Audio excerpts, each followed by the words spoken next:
Eh bien, bonsoir et bienvenue à toutes et tous. Ce soir, nous avons le grand plaisir de recevoir le docteur Rivera, qui est oncologue radiothérapeute, chef du service A de Gustave Roussy, ce qui veut dire qu'elle est en charge de la radiothérapie du sein. Bonsoir et merci d'être là. Donc, vous clôturez notre semaine sur la radiothérapie où nous avions fait le choix d'avoir des mini-sessions par indication ou bien plus transverses sur la gestion des effets secondaires. Merci infiniment, merci pour votre patience. On a commencé un peu en retard parce qu'on était un peu en retard à la précédente. Et donc, je vais laisser… Alors, juste un mot. Les questions, Laure et moi allons vous les remonter. Donc, pour les participants qui souhaitent, il y a l'onglet questions sur lequel vous pouvez poser les questions. Je vois qu'il y en a déjà une, à la seule condition, bien évidemment, qu'elle soit d'ordre général, car cette webconférence n'a pas vocation à être une téléconsultation. Et donc, pour toute question relative à votre santé, celle d'un proche, nous vous engageons à vous rapprocher de votre équipe médicale qui est la seule habilitée à répondre à vos questions. Voilà, et bien très bonne webconférence. Merci beaucoup et merci pour cette invitation. Je suis ravie d'être avec vous ce soir et que vous ayez sélectionné ces thématiques sur la radiothérapie parce qu'effectivement, je trouve qu'on en parle quand même relativement peu. Et pourtant, j'espère expliquer à travers mes diapositives que c'est un élément majeur du traitement des cancers, et en particulier du cancer du sein. Première partie en fait de cette présentation, elle est juste pour introduire un petit peu la radiothérapie. Alors je sais qu'il y en a qui ont participé aux autres conférences, donc il y a des choses qui vont peut-être être un petit peu redondantes, je vais essayer d'aller assez vite. Et puis si jamais ça va trop vite pour certains, surtout on aura du temps pour discuter après, donc vous n'hésitez pas à me faire revenir sur les éléments que vous souhaitez. Donc la radiothérapie, en fait, en quoi ça consiste? Eh bien c'est de la thérapie par la radio, donc par les rayons, donc c'est le traitement par les rayons. Ces rayons, en fait, ce sont de l'énergie qu'on va déposer dans la matière, donc on va envoyer les rayons sur la zone à traiter et ces rayons vont déposer de l'énergie. Ce sont des rayons X le plus souvent, donc ce sont des rayons qui sont du même type que ce qu'on utilise pour faire une radio ou un scanner. Donc, bien évidemment, on ne sent rien au moment où on fait la radiothérapie. Néanmoins, on dépose de l'énergie et avec l'accumulation des séances, il y a une accumulation de cette énergie. Et donc ça peut entraîner des effets que l'on ressent et que l'on va voir, notamment dans le cas de la radiothérapie du sein. Ce dépôt d'énergie dans la matière, eh bien, finalement, va interagir avec les molécules qui sont en nous. Et il faut savoir qu'on est tous constitués à plus de 80% d'eau. Donc, ces rayonnements vont essentiellement rencontrer de l'eau.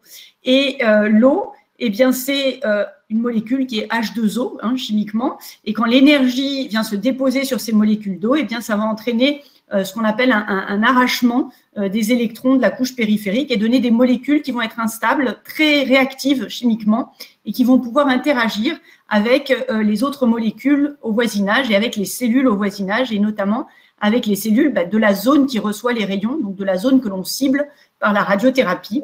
Et en déposant cette énergie, grâce à ces radicaux libres, on va induire des cassures au niveau des brins d'ADN de ces cellules, et donc en particulier des cellules tumorales. Et la grande différence entre les cellules tumorales, donc les cellules cancéreuses et les cellules précancéreuses et les cellules normales, c'est que les cellules cancéreuses ou précancéreuses, elles ont du mal à réparer ces cassures dans les brins d'ADN, et donc elles vont être tuées par la radiothérapie, alors que les cellules saines, eh bien, elles vont être capables de réparer les dommages éventuels causés par les rayons et donc de cicatriser, de réparer, de se reconstituer, de se régénérer. Donc, on va avoir un effet différentiel, en fait, entre les cellules cancéreuses ou précancéreuses qui, elles, ne vont pas pouvoir réparer, vont mourir, vont être éliminées, et les cellules saines qui, elles, vont pouvoir réparer. Et donc, c'est comme ça qu'on arrive, par la radiothérapie, à se débarrasser d'une tumeur sans se débarrasser, si j'ose dire, du bonhomme qu'il y a autour. Donc, pour la radiothérapie du sein, eh bien, on va utiliser essentiellement une radiothérapie en situation post-opératoire ou adjuvante, c'est-à-dire une fois que la tumeur a été retirée. Alors, il y a quand même quelques exceptions où, dans certains protocoles bien spécifiques, on peut faire la radiothérapie avant la chirurgie ou même pendant la chirurgie, mais ça reste des indications plus limitées. Donc, je vais vous parler vraiment des grosses indications les plus fréquentes. Et puis, dans la discussion, encore une fois, on peut revenir sur les autres situations. Donc, deux grands types de radiothérapie en post-opératoire pour le sein. C'est la radiothérapie externe, celle qui est délivrée par une machine de radiothérapie qui va envoyer les rayons. Et pour aller cibler le sein ou les ganglions ou la paroi thoracique après une mastectomie, eh bien, le rayon va traverser la peau et aller déposer son énergie à l'endroit voulu, donc dans notre volume cible. Et puis, il y a une autre technique qui est la curithérapie, qui nous vient de Marie Curie, qui est en fait une technique qui consiste à placer une source radioactive dans le volume que l'on veut traiter ou au contact du volume que l'on veut traiter. Et donc ça nécessite la mise en place de petits cathéters qui nous permettent d'envoyer la source à l'intérieur de la zone à traiter. Et donc, c'est l'image que vous avez en bas avec ces petits cathéters implantés dans le sein. Alors, ça reste des indications très spécifiques et le plus souvent, on utilise la radiothérapie externe. Donc, globalement, les étapes pour un traitement de radiothérapie pour un cancer du sein, eh bien, c'est avant tout la consultation où on reprend en fait les éléments, je dirais, d'histoire de la maladie, le type de tumeur, l'indication de radiothérapie, pourquoi on propose ce traitement et où on va, avec le patient, décider du traitement à faire. Bien évidemment, ce traitement, il ne peut pas être fait contre la volonté des gens. Je veux dire, les gens, il faut qu'ils viennent en radiothérapie. On ne va pas aller les chercher chez eux de force. Donc, il faut qu'il y ait, je dirais, un accord mutuel, une décision partagée entre le médecin et le patient sur les choix qui sont faits pour faire cette radiothérapie et pourquoi on l'a fait.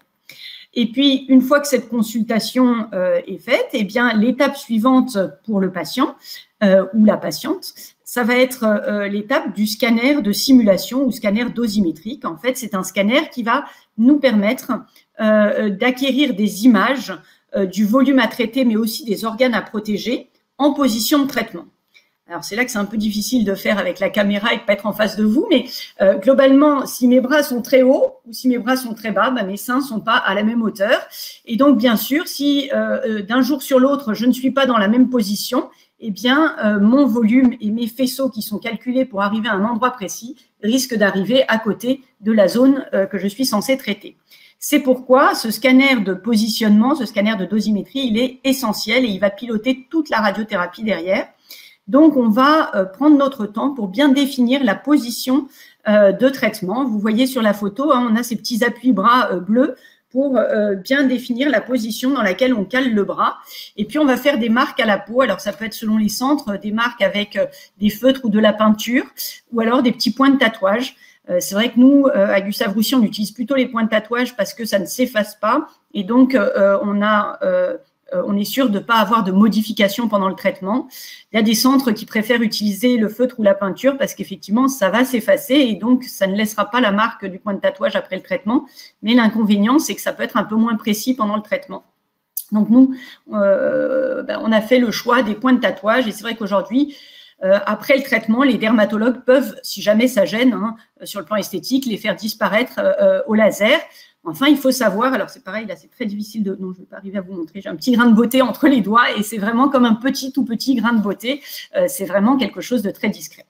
Donc, une fois qu'on a fait ce scanner et qu'on a bien défini la position de traitement, eh bien, le patient va rentrer chez lui et c'est là que pour nous, l'étape de contourage et de dosimétrie commence, c'est-à-dire que sur le scanner, coupe par coupe, on va dessiner la zone que l'on veut traiter et tout ce qu'on veut protéger. Et ça, on verra à la fin de ma présentation, on a fait des progrès considérables là-dessus en termes d'homogénéité de contourage, avec maintenant des recommandations internationales sur lesquelles il y a eu un très gros effort de la communauté médicale, oncologique et radiothérapeutique pour se mettre d'accord sur la façon de contourer et faire des traitements qui soient homogènes.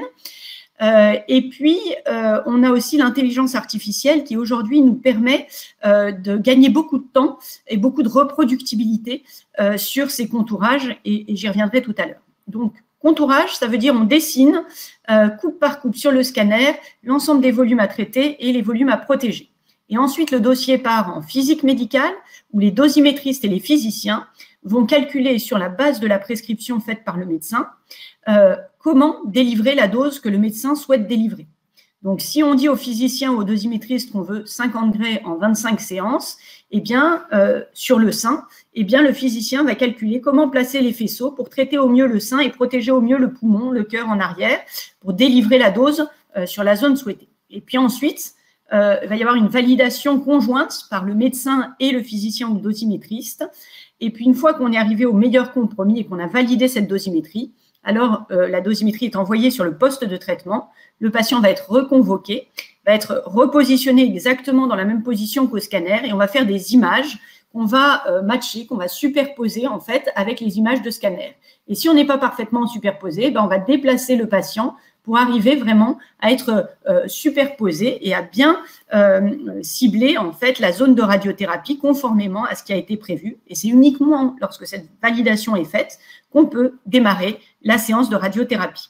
Si pour une raison quelconque, on n'arrive pas à retrouver cette position, alors selon le type de cancer, en particulier en ORL, où les gens peuvent maigrir de manière rapide parce qu'il y a une modification de la forme, mais en scénologie, ça peut être aussi parce qu'il y a un petit lymphocèle qui s'est constitué sous le bras après une exérèse des ganglions et que du coup, entre le moment du scanner et le moment du début de la radiothérapie, il y a une modification de la forme et la position n'est plus la même. Et bien à ce moment-là, on est obligé de refaire le scanner et de refaire toutes ces étapes. L'important, c'est vraiment qu'au moment où on commence la radiothérapie, on soit parfaitement bien positionné pour bien cibler la zone que l'on souhaite traiter.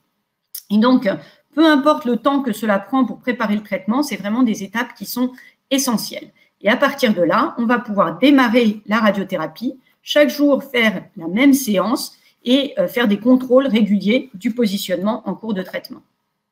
Alors, les machines, du coup, c'est en PDF, alors on ne peut pas passer l'animation. Ça, c'est bien dommage.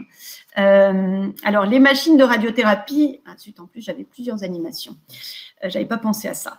Les machines de radiothérapie ont beaucoup évolué avec le temps et je vous montrais là plusieurs photos, en fait, de machines de radiothérapie pour bien comprendre que ces machines sont passées de machines qui étaient capables de délivrer uniquement un faisceau dans une direction à des machines qui vont être capables de tourner autour du patient pour choisir en fait les meilleurs angles pour pouvoir traiter au mieux les volumes et qu'on a même des machines maintenant extrêmement sophistiquées comme la dernière photo qui est au milieu là, qui est le CyberKnife, qui non seulement peut tourner autour du patient mais peut aussi s'incliner dans de nombreux degrés de liberté pour optimiser en fait l'irradiation et adapter vraiment l'irradiation au volume que l'on doit traiter et arriver à faire des irradiations extrêmement précises. Alors, là, du coup, je peux vous montrer quelques exemples de ces machines et puis surtout, je vais vous montrer les progrès qui ont été faits, notamment avec ce qu'on appelle la radiothérapie guidée par l'image, en anglais IGRT, qui en fait est une radiothérapie qui non seulement va être délivrée donc par l'appareil de radiothérapie ici par la tête, je ne sais pas si on voit ma petite flèche, mais par la tête de l'appareil, mais aussi avec des bras sur le côté de l'appareil. C'est les bras dont on voit sortir le petit rayon vert là sur l'image de gauche. Et ces bras sur le côté, en fait, ils permettent de faire une image en temps réel de la zone traitée, donc pour bien contrôler en temps réel que la zone traitée est bien la zone que l'on souhaite traiter. Il y a différents types de machines qui sont capables de faire ça. Les deux machines du haut sont des machines avec des tubes à rayons X qui nous permettent d'avoir l'imagerie embarquée. La machine du bas est ce qu'on appelle une tomothérapie et qui est en fait une machine qui comporte un scanner intégré à la machine de façon à pouvoir acquérir un scanner, une image scanner avant ou pendant le traitement pour recontrôler le positionnement du patient. Alors, on a également fait des progrès dans le contrôle du positionnement, y compris pendant la séance, et avec des images qui sont des images surfaciques. En fait, lors du scanner de simulation et lors des séances de traitement, on va avoir des caméras infrarouges qui sont fixées au plafond et qui vont balayer la surface du corps du patient. Et la surface va être recréée sous forme d'une image lumineuse, par exemple en vert ici. Et puis, à chaque séance, on va refaire cette image du patient. On va projeter l'image lumineuse théorique, celle du jour du scanner, qui est en vert, avec l'image de la surface du patient le jour J, qui, par exemple, peut être en rose. Si les deux images sont parfaitement superposées, eh bien la surface du corps du patient va apparaître d'une couleur homogène. Si le patient n'est pas tout à fait dans la même position, parce que par exemple, il a respiré plus fort, alors les seins sont plus en avant, eh bien vous voyez là que les seins ne vont pas être colorés de la même façon. Et donc, on va pouvoir réajuster le positionnement du patient, y compris pendant la séance, donc soit avant, soit pendant la séance. Et on va avoir une surveillance continue pendant la séance avec la possibilité que si on sort des marges qui sont autorisées, eh bien la machine interrompt l'irradiation, on remet le patient dans sa position et on reprend l'irradiation. Donc ça, c'est l'imagerie surfacique qui est de plus en plus déployée. Elle n'est pas nécessaire pour toutes les indications, mais c'est vrai que ça peut être une aide, notamment quand on a des difficultés de repositionnement ou des patients qui ont du mal à tenir une position. Et puis, on a considérablement progressé aussi dans la protection des tissus sains. Il y a eu une idée toute bête, dont Cécile de Péchou a parlé un petit peu pour les tumeurs bronchiques et tout ce qui est cancer thoracique, mais c'est vrai aussi pour le cancer du sein. Eh bien, c'est que quand on fait une inspiration profonde, si vous essayez de votre côté, j'inspire, eh bien, j'éloigne mes seins de ma paroi thoracique, de mon cœur, de mes poumons. Et donc, si vous regardez sur ces scanners, donc à gauche, vous avez une patiente qui est en respiration libre, c'est-à-dire qu'elle respire normalement pendant sa séance et pendant son scanner. Et vous voyez qu'en respirant normalement, elle a le cœur, qui est la partie colorée un petit peu en bleu léger au centre, assez proche et collé de la paroi thoracique et du sein à traiter qui est en vert. Et donc, vous voyez que les rayons qui sont matérialisés là avec les petits traits de couleur viennent toucher une partie du cœur, qui n'est pas une partie majeure, mais enfin quand même. Et puis, si jamais la patiente est en inspiration bloquée, c'est l'image qui est sur la droite, et bien vous voyez que le fait de gonfler les poumons, ça a vraiment éloigné en avant le sein qui est maintenant dessiné en violet, du cœur qui est maintenant dessiné en rose, et que les rayons ne passent plus par le cœur. Donc, on a une réduction considérable de la dose au cœur simplement par cette technique-là. Et cette technique, vous voyez sur la petite photo, sur les deux petites photos au-dessus, elle est assez simple. On met des lunettes à un patient, un spiromètre pour pouvoir mesurer sa respiration et puis un pince-nez pour pas qu'il souffle par le nez. Et puis le patient va inspirer, expirer, inspirer, expirer. Inspirer, c'est le petit trait rouge là sur l'écran et viser une zone d'inspiration dans laquelle il doit rester et tenir quelques secondes le temps de délivrer la dose de rayon. Et on peut faire ça avec des blocages respiratoires d'une vingtaine de secondes, ce que la très grande majorité des gens arrivent tout à fait à faire sans entraînement majeur.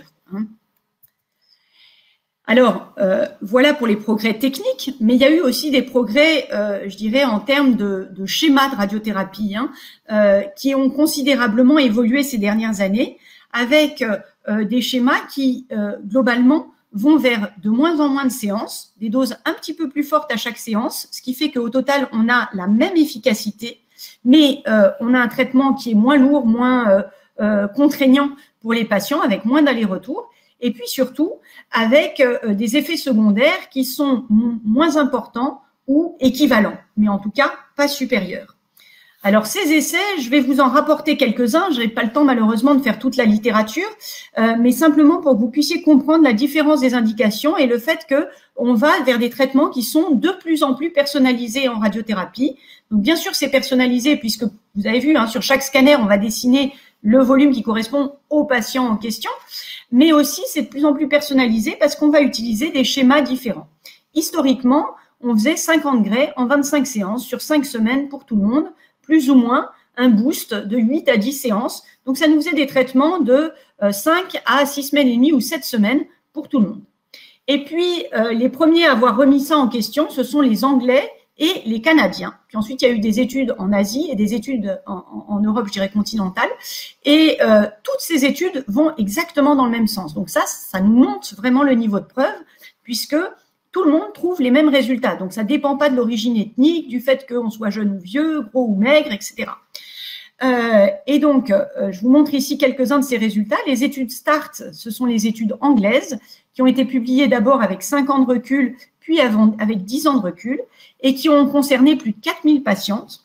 Et ces études, elles ont comparé ce schéma de radiothérapie standard en 5 semaines à 6 semaines et demie à un schéma sur 3 semaines, et elles ont montré que ces schémas étaient tout à fait équivalents et qu'en faisant une radiothérapie sur 3 semaines, on avait plutôt moins de toxicité et exactement la même efficacité.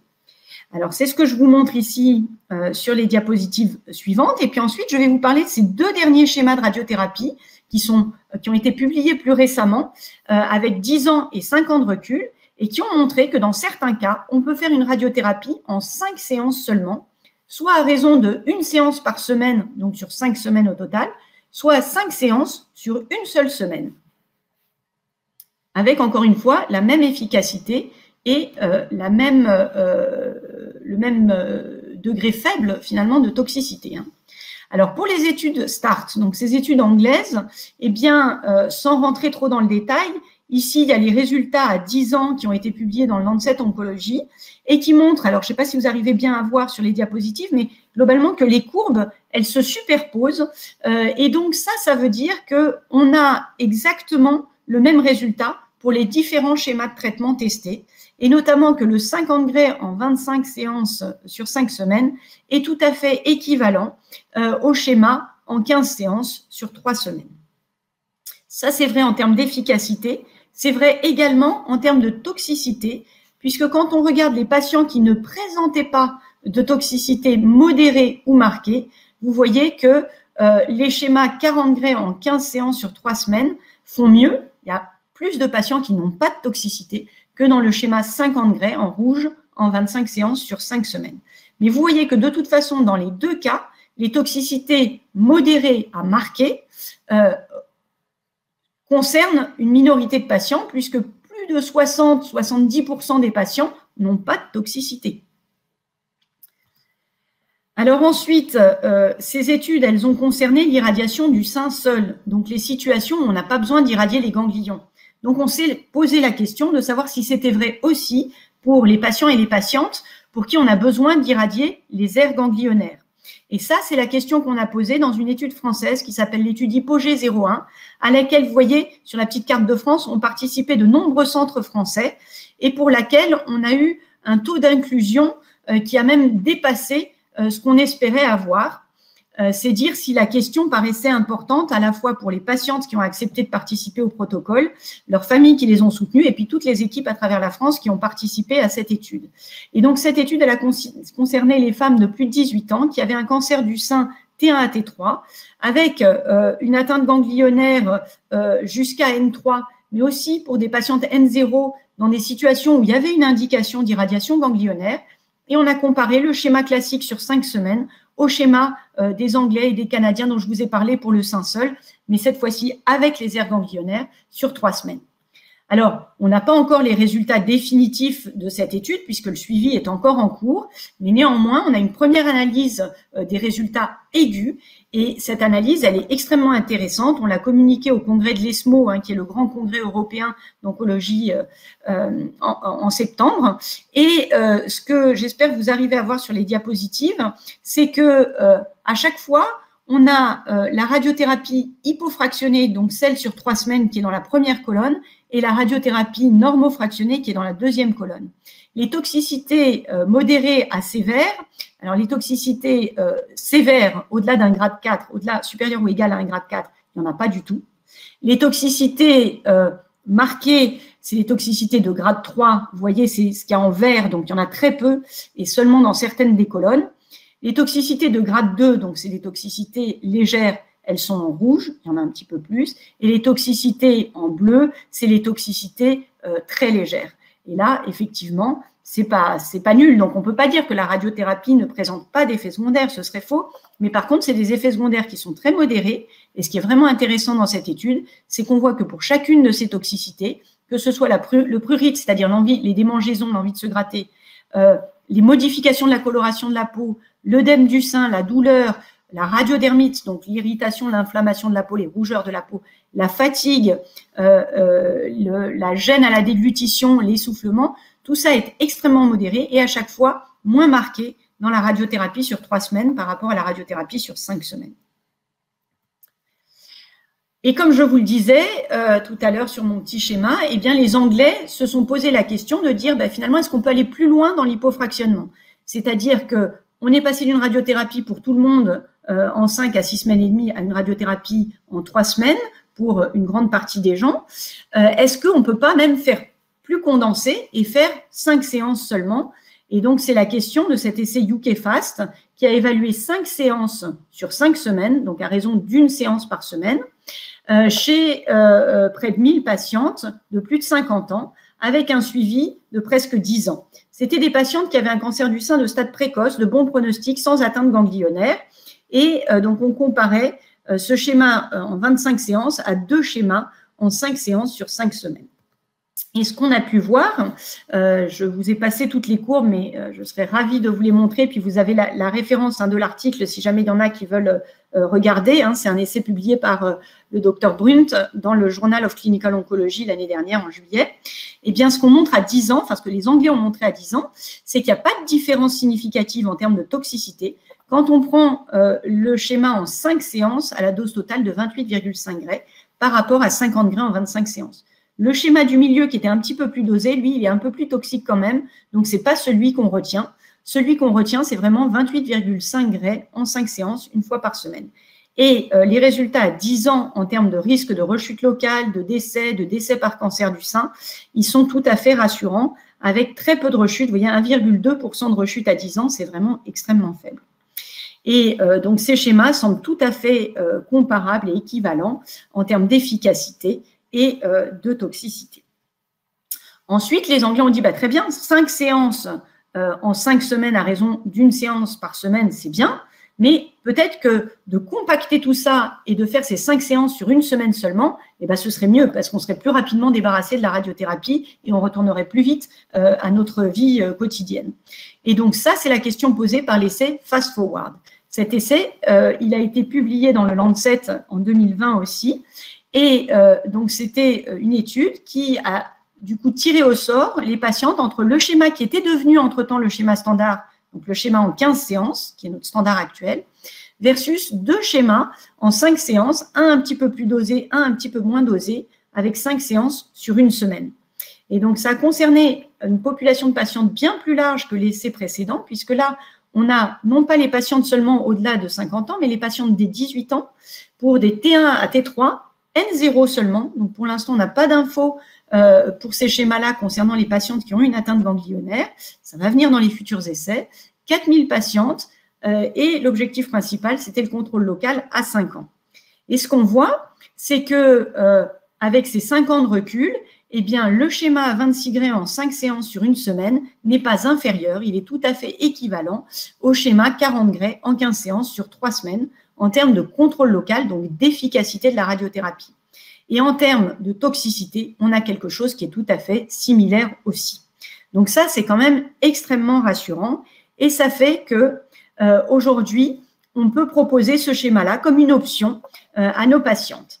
Alors simplement, la majorité des patientes dans ces essais-là n'avaient pas de boost ou alors avaient un boost, c'est-à-dire un complément de dose sur le lit chirurgical qui était normofractionné, donc qui rajoutait en fait 8 à 10 séances. Donc en France, et en particulier à Gustave-Roussy, on a décidé d'implémenter ce schéma-là. Et à Gustave-Roussy, on a monté un programme qu'on a appelé la radiothérapie du sein en 5 jours, parce qu'en combinant en fait nos efforts d'organisation, l'utilisation de l'intelligence artificielle, le nouveau schéma des Anglais, eh bien, on a réussi à organiser les choses de façon à ce que le lundi matin, les patientes puissent avoir la consultation, dans la foulée, le scanner de radiothérapie. En utilisant des méthodes basées sur l'intelligence artificielle, eh bien, on a un pré-contourage qui est fait par le logiciel et puis qui ensuite est validé par 2 médecins. Puis la dosimétrie qui a été scriptée par nos physiciens, ce qui a permis de gagner beaucoup de temps dans la préparation de la dosimétrie. Et du coup, l'après-midi même, on peut réaliser la première séance de radiothérapie.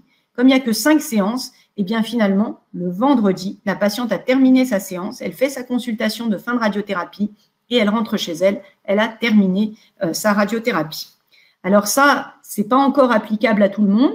Pour l'instant, les critères restent ceux de l'étude Fast Forward, donc des patientes atteintes d'un cancer du sein invasif qui ont été opérées, qui sont en exérèse complète avec des bonnes marges de sécurité pour un PT1 à T3 sans atteinte ganglionnaire, sans métastase, pour l'instant pour des patientes de plus de 60 ans, et puis on élargira petit à petit, donc qui ne relèvent pas d'un boost ganglionnaire, qui ne relèvent pas d'un boost sur le sein, qui ne relèvent pas d'une irradiation ganglionnaire et qui n'ont pas de traitement de chimiothérapie en même temps que les rayons. Voilà. On a démarré il y a maintenant près d'1 an et on a des retours qui sont extraordinaires de nos patientes et des équipes pour qui c'est également extrêmement stimulant de pouvoir implémenter des traitements qui facilitent la vie des gens et qui réduisent considérablement les listes d'attente avec, encore une fois, d'excellents résultats en termes d'efficacité et de tolérance. Donc, au total, pour ne pas prendre plus de temps et avoir un petit peu de temps pour la discussion, j'espère, je dirais que la radiothérapie, c'est un traitement majeur et essentiel pour la guérison des cancers du sein, que les techniques de radiothérapie, elles sont de plus en plus précises et sophistiquées, que le risque de toxicité, il est de plus en plus faible et aujourd'hui, il est quand même extrêmement limité, mais pas inexistant, et que les schémas de radiothérapie sont de plus en plus personnalisés avec de moins en moins de séances et de moins en moins d'effets secondaires pour une efficacité tout aussi forte. Et juste une dernière diapo pour remercier l'ensemble de ceux qui sont présents pour votre attention, le réseau pour son invitation et puis toute mon équipe avec notamment les manipulateurs radio, en particulier dans cette période Covid qui est particulièrement difficile, mes collègues du laboratoire qui ont aussi permis de développer toutes ces recherches et l'ensemble des gens qui soutiennent ces recherches par leurs dons. Toute l'équipe qui est en petite photo là sur le côté, qui a mis en place la radiothérapie en 5 jours à Gustave Roussy. Les collègues de l'espace Rencontres et Informations qui ont fait des petites vidéos que vous pouvez retrouver sur le site de Gustave Roussy où on détaille ce programme de radiothérapie en 1 semaine. Et puis l'équipe Unicancer qui travaille énormément pour que l'ensemble du territoire puisse bénéficier des mêmes techniques de radiothérapie. Et je suis prête à répondre à toutes vos questions. Merci beaucoup, docteur, pour cette présentation tout à fait passionnante, très pédagogique. On a appris plein de choses, on a évidemment plein de questions. La première chose que j'ai envie de dire, c'est que on est complètement enthousiaste en fait d'entendre aussi ces progrès d'organisation avec ces propositions de séquences qui sont différentes. On est très nombreuses à avoir été soignées en au moins 5 semaines, encore aujourd'hui. Donc, la première question, c'est cette évolution des parcours vers un hypofractionnement, donc 3 semaines, éventuellement 5 jours. À quelle vitesse et comment ça va se déployer un peu partout en France? Parce qu'on comprend bien qu'il y a des études derrière pour s'assurer que c'est ce que vous nous avez montré. Des grands centres comme le vôtre sont pilotes dans leur application concrète, donc on voit que ça marche. On se doute bien pour les patientes que c'est libérateur d'avoir fait sa radiothérapie en 1 semaine. Maintenant, voilà, quels sont pour vous les enjeux et peut-être même comment Mon Réseau Cancer du Sein, d'autres associations peuvent participer à faire connaître ces options et dire aux soignants que ça nous intéresse. Je pense que c'est essentiel et qu'effectivement, il faut qu'on soit partenaire là-dessus parce que c'est comme ça qu'on va arriver à accélérer les choses.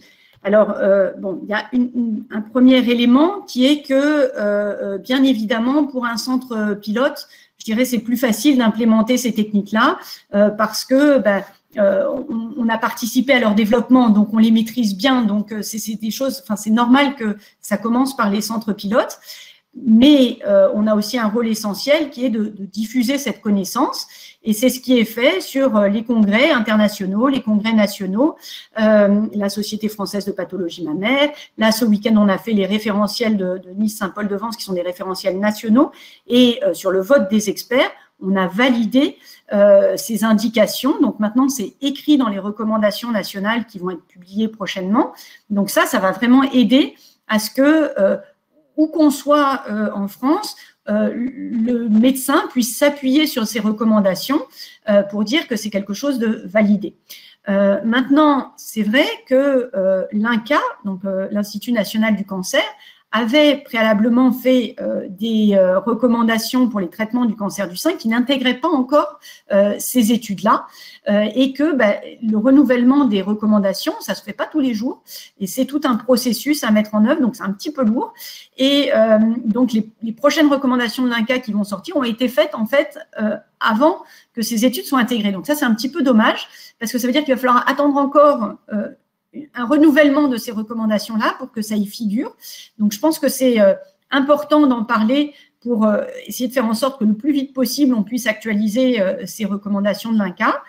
Et puis, il y a un sujet qui est un petit peu délicat, mais qui est lié en fait aux modalités de financement de la radiothérapie en France. Donc, c'est pas très politiquement correct, mais bon, je suis désolée, je pense qu'il faut l'aborder. Et puis, je pense que là aussi, on doit travailler ensemble. En France, la radiothérapie, elle est rémunérée à la séance. Et donc, c'est sûr qu'un traitement sur 25 ou 33 séances, ça rapporte beaucoup plus à un établissement de santé qu'un traitement en 5 séances. Et donc, c'est vrai que ça peut même mettre en difficulté le fonctionnement d'un établissement de santé si d'un seul coup, ses revenus sont divisés par 5, parce que le nombre de séances de radiothérapie est divisé par 5. Donc, c'est vrai que ça, c'est un frein en France à l'application de ces schémas hypofractionnés. Alors, on travaille beaucoup et depuis déjà quelques années, parce qu'on voyait arriver ces résultats, avec les différents ministères de la Santé qui se sont succédés, pour une tarification qui serait soit une tarification au forfait, c'est-à-dire que quel que soit le nombre de séances de radiothérapie pour un cancer du sein, finalement, ce qui compte, c'est de choisir le traitement le plus adapté, et donc l'hôpital est rémunéré, ou la clinique est rémunérée au forfait. Vous traitez un cancer du sein, vous êtes payé tant, peu importe le nombre de séances que vous faites. Ou alors, un système de rémunération dit à la qualité, avec des indicateurs de qualité. Et si on atteint ces indicateurs, c'est-à-dire dans telle indication d'un cancer du sein, il faut faire 25 séances, dans telle indication, il faut en faire 15, dans telle indication, il faut en faire 5, eh bien, si vous atteignez bien les critères de qualité, vous avez une prime ou vous êtes rémunéré. Voilà. Donc, tout ça est à l'étude au ministère de la Santé. J'espère que ça va aboutir vite. C'est vrai que dans une année d'élection électorale et de renouvellement, c'est à la fois un bon moment pour pousser à ce que ce soit pris en compte, et puis un moment où les gens n'ont pas forcément envie de faire des grands changements tout de suite. Donc, bon, il ne faut pas désespérer, il faut en parler. Mais juste pour rebondir sur ce point, parce que c'est vrai que c'est compliqué, je pense que si on tient un peu compte de l'expérience des patients, vous l'avez bien dit, la reprise de son quotidien, la reprise de l'activité professionnelle pour certaines, parce que c'est vraiment souvent après la radiothérapie qu'on peut envisager tout ça, la qualité de vie en général, les transports qui peuvent être aussi réduits, qui sont un coût très important pour notre système. Je pense que patientes et systèmes de santé peuvent aussi dire que voilà, ça peut mettre un petit peu d'arguments de plus. Alors, il y a aussi beaucoup d'autres questions sur notre réseau, notamment parce que, comme vous le savez bien, le cancer du sein, parfois, on va faire une chirurgie avec une reconstruction immédiate. Parfois, on va avoir une mastectomie. Parfois, on va avoir une tumérectomie. Parfois, on a un gros sein, un petit sein. Parfois, on a un expandeur. Et pour autant, on va quand même passer en radiothérapie. Et du coup, on n'a pas le temps ce soir de tout détailler. Peut-être qu'on pourrait refaire quelque chose autour de toutes ces différences, ces différentes situations. Mais globalement, est-ce que le sein va être, on va dire, transformé par la radiothérapie? Est-ce qu'il y a des précautions particulières en fonction des reconstructions? Alors, le sein ne va pas être transformé par la radiothérapie. Vraiment, on a de moins en moins de conséquences à type de fibrose. La fibrose, c'est une perte d'élasticité des tissus. Et c'est vrai qu'un tissu qui a eu de la radiothérapie, il a un risque de fibrose et donc d'être moins élastique. Alors, un tissu qui est moins élastique pour un sein, ça veut dire quoi? Ça veut dire que naturellement, je suis désolée, mais on a toute tendance avec l'âge à avoir les seins qui redescendent un peu. Un sein qui a été traité, d'abord, il est parfois un petit peu plus petit, donc un petit peu asymétrique. Et puis, petit à petit, s'il fibrose avec la radiothérapie, il va avoir tendance à se rétracter un petit peu. Donc, c'est vrai qu'on peut avoir une asymétrie qui se majore avec le temps sur 5, 10, 15, 20 ans, et sans limite dans le temps, en fait. Ça, c'est vrai, quel que soit le type de chirurgie, que ce soit une tumorectomie ou une mastectomie avec reconstruction, et quel que soit le type de reconstruction. Quand on a une reconstruction avec prothèse ou avec expandeur, la radiothérapie, elle augmente modérément, mais elle augmente quand même un petit peu le risque de coque, donc de fibrose autour de ce corps étranger qui est la prothèse ou l'expandeur. Et donc, encore une fois, ce risque, il est de plus en plus faible, mais il n'est quand même pas nul. Parfois, ça peut entraîner effectivement une asymétrie qui, petit à petit, avec le temps, est plus marquée et qui peut nécessiter une réintervention chirurgicale si la patiente le souhaite pour corriger cette asymétrie. Merci beaucoup. Alors, je vois qu'il y a des commentaires qui disent que c'est passionnant. Alors, effectivement, c'est passionnant. Il y a même plein d'idées justement pour, en période électorale, pousser les choses comme l'or avec les transports. Il y avait une question entre vous avez évoqué la curithérapie et la radiothérapie. Alors, on a eu la chance d'avoir le professeur Chargari qui est venu nous parler de la curithérapie et de la radiothérapie dans les cancers du col notamment.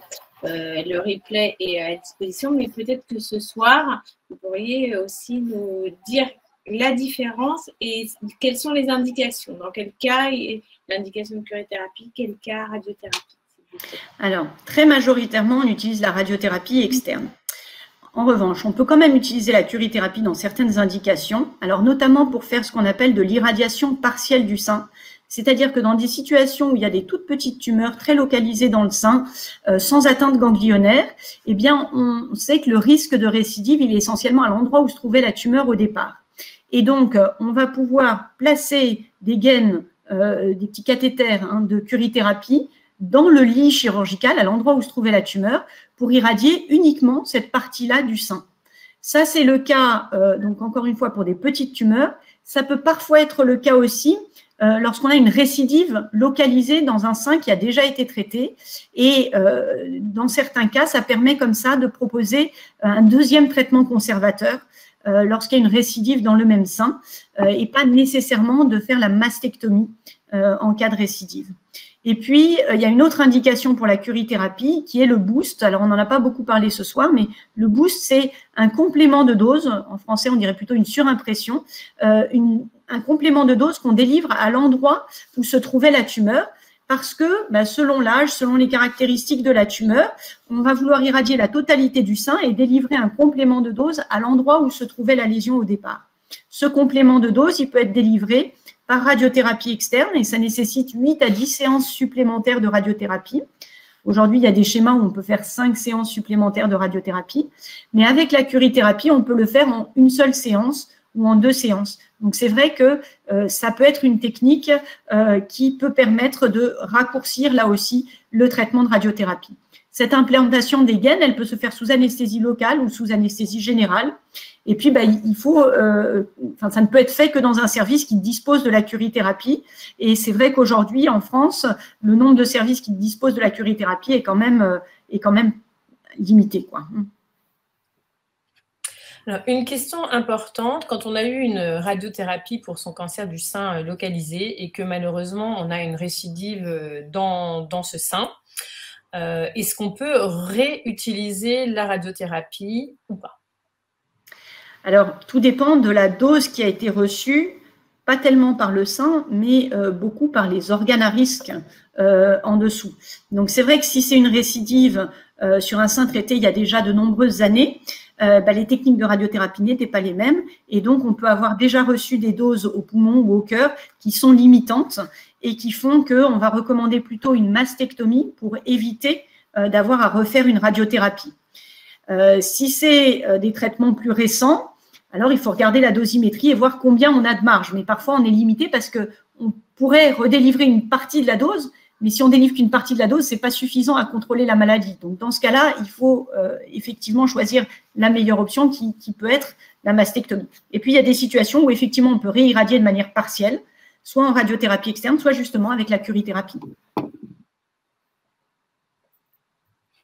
Alors, une question en fait de Delphine notamment qui s'inquiète un peu puisqu'on voit qu'on peut réduire le nombre de séances avec la même efficacité, que d'ailleurs la toxicité a l'air d'être équivalente, voire diminuée. Est-ce que si on a un schéma de 5 semaines, voire 5 semaines plus boost, donc plutôt 6 semaines, on peut s'attendre à plus d'effets indésirables ou en gros, en général, comment gérer les effets indésirables sur la peau, notamment sur le sein, les rougeurs est-ce que vous pouvez nous rappeler les conseils spécifiques pour le sein, sachant qu'on a un replay d'une session sur vraiment les problèmes plus importants avec Isabelle Fromentin. Mais juste vos recommandations en général. Alors, effectivement, c'est bien important de dire que, par exemple, dans les situations où on a une atteinte ganglionnaire chez des femmes de moins de 50 ans, le schéma recommandé, c'est encore le schéma de 25 séances sur 5 semaines avec un boost qui peut être délivré sur 1 semaine et demie. Donc, c'est vrai que toutes les femmes qui ont un cancer du sein, malheureusement, ne peuvent pas encore bénéficier de traitements plus courts. L'important, c'est bien de savoir que ces traitements, ils sont tout aussi efficaces, donc il n'y a pas de perte de chance, hein, y compris quand on fait des traitements plus longs. Et puis, effectivement, on a l'impression que c'est la même toxicité ou un peu moindre, mais encore une fois, quel que soit le schéma, la toxicité, elle est relativement modérée. Donc, qu'est-ce qu'il peut y avoir de plus comme toxicité quand on fait un schéma sur 5 semaines avec un boost? C'est un peu plus de fatigue parce qu'il y a plus d'aller-retour. Enfin, ça reste une fatigue qui n'empêche pas d'avoir ses activités sociales, de s'occuper de sa famille. Ou, voilà, simplement, il peut y avoir des coups de barre. On peut avoir besoin de faire une petite sieste l'après-midi. On peut être un peu fatigué. Parfois, c'est un peu limitant pour pouvoir reprendre son travail. Mais ce n'est pas quelque chose qui vous transforme et qui fait que vous n'êtes plus vous-même et que vous êtes épuisé. Enfin, voilà. Au niveau cutané, effectivement, il peut y avoir un peu plus de rougeur de la peau. Encore une fois, la différence, elle est relativement modérée, hein, et c'est surtout des grades 1 et des grades 2. Donc, ça veut dire des rougeurs de la peau, avec éventuellement la peau qui pèle un petit peu, parfois des légers suintements, mais pas plus que ça. Ce n'est pas les grandes brûlures de la radiothérapie qu'on a pu décrire historiquement, hein. Ça, c'est vraiment des choses très, très exceptionnelles. Si jamais ça survient, il faut absolument, bien sûr, voir son oncologue radiothérapeute et avoir des prescriptions adéquates. Alors, quand même, pour éviter ou minimiser le risque de toxicité, on recommande des choses finalement assez simples, hein. C'est d'avoir une bonne hygiène corporelle. Ça veut dire utiliser des savons plutôt sur gras, pas de gel douche exotique, parfumé, tagada de soins là, qui irait irriter la peau, hein. C'est pas le moment d'aller tester des nouveaux produits sur la peau traitée pour pas risquer une allergie. Pas de déodorant du côté traité pour pas que ça vienne couler sur le sein ou dans la zone irradiée. Pas de crème avant la séance de radiothérapie, hein. Si on a besoin de crème parce que la peau rougit, c'est à mettre après la séance de radiothérapie à distance le soir. Porter plutôt des matières naturelles au contact de la peau. C'est pas le moment d'aller mettre, alors là en hiver c'est un peu difficile, mais les gros damars synthétiques qui viennent faire de l'électricité statique qui irritent la peau. Il vaut mieux mettre du coton tout simple au contact de la peau, un petit maillot de corps, un petit t-shirt, un débardeur, voilà. Et puis pareil en termes de soutien-gorge, le plus simple, c'est soit pas de soutien-gorge, soit une brassière, en tout cas pas un soutien-gorge avec armature qui vient frotter sous le sein et irriter et appuyer sous le bras, etc. Quelque chose de confortable et qui soit pas irritant. Voilà, pareil, pas de parfum sur la peau traitée, hein. On peut mettre du parfum à distance, mais pas sur la zone qu'on est en train d'irradier. Madame Rivera, merci beaucoup. On a largement dépassé, mais comme quoi la radiothérapie est un sujet qui est assez peu connu du grand public et très utilisé parce qu'il y a à peu près 200 000 nouveaux patients tous les ans qui sont traités par radiothérapie, d'où l'importance justement de ces webconférences et d'avoir des médecins qui viennent nous expliquer avec autant de précision et de simplicité les choses. Merci infiniment. J'espère qu'on a pu répondre à la majorité des questions. Et puis, le replay sera bien sûr disponible, comme tous les replays qui ont été faits durant cette semaine, qui sont déjà sur la chaîne YouTube de Patients en Réseau. Merci infiniment. Très bonne soirée à toutes et tous. Et à bientôt. Merci, Dr. Rivera. Merci beaucoup. Merci à vous. Bonne soirée à tous. Au revoir.